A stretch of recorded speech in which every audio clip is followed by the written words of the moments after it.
ઉમરગામના મધદરિયે બોટમાં ક્ષતિને લઈ ફસાયેલ 5 crew મેમ્બરોને Daman કોસ્ટગાર્ડે હેલિકોપ્ટરથી airlift કર્યા। ભારતીય કોસ્ટગાર્ડને મધદરિયે ફિશિંગ જહાજ IF ભક્તિ સાઈમાં ટેકનિકલ ક્ષતિ સર્જાતા બોટમાં દરિયાનું પાણી ભરાવાનું શરૂ થયું હોવાનું દમણ પોલીસ કંટ્રોલ રૂમ તરફથી દમણ કોસ્ટગાર્ડની ટીમને માહિતી મળી હતી। દમણ કોસ્ટગાર્ડની ટીમે તાત્કાલિક રેસ્ક્યુ ઓપરેશન હાથ ધરી ઉમરગામ દરિયામાં બોટમાંથી 3 ક્રૂ મેમ્બરનું એરલિફ્ટ કરી રેસ્ક્યુ કરવામાં સફળતા મળી હતી। ઉમરગામ દરિયામાં માછીમારી કરવા આવેલી ભક્તિ સાઈ બોટમાં ટેકનિકલ ક્ષતિ સર્જાઈ હતી।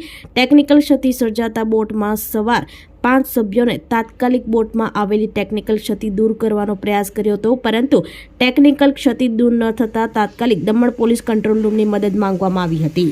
દમણ પોલીસ કંટ્રોલ રૂમ દ્વારા તાત્કાલિક દમણ કોસ્ટગાર્ડની ટીમને ઘટનાની જાણ કરવામાં આવી હતી। દમણ કોસ્ટગાર્ડની ટીમે ભક્તિ સાઈ બોટમાં ફસાયેલા લોકોને બચાવવા હેલિકોપ્ટર મોકલવામાં આવ્યું હતું, જેની મદદ લઈ મધદરિયે બોટમાંથી 3 ક્રૂ મેમ્બરનું એરલિફ્ટ કરી મહારાષ્ટ્રના બોરડી બીચ ઉપર સુરક્ષિત રીતે ઉતારવામાં આવ્યા હતા।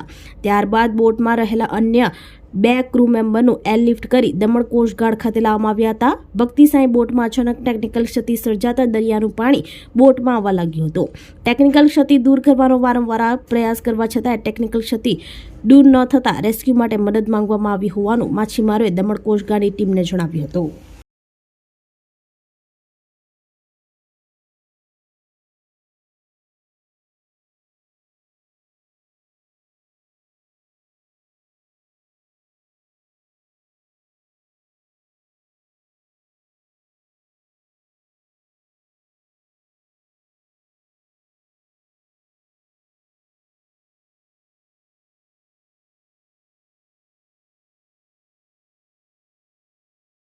આપણી સંકલ્પ ન્યૂઝ ચેનલને સબસ્ક્રાઇબ અને લાઇક કરો, બેલ આઇકન દબાવો જેથી આવનાર ન્યૂઝ અપડેટ્સની નોટિફિકેશન આપના મોબાઈલ પર સૌથી પહેલા પહોંચે। Like, subscribe and share the video.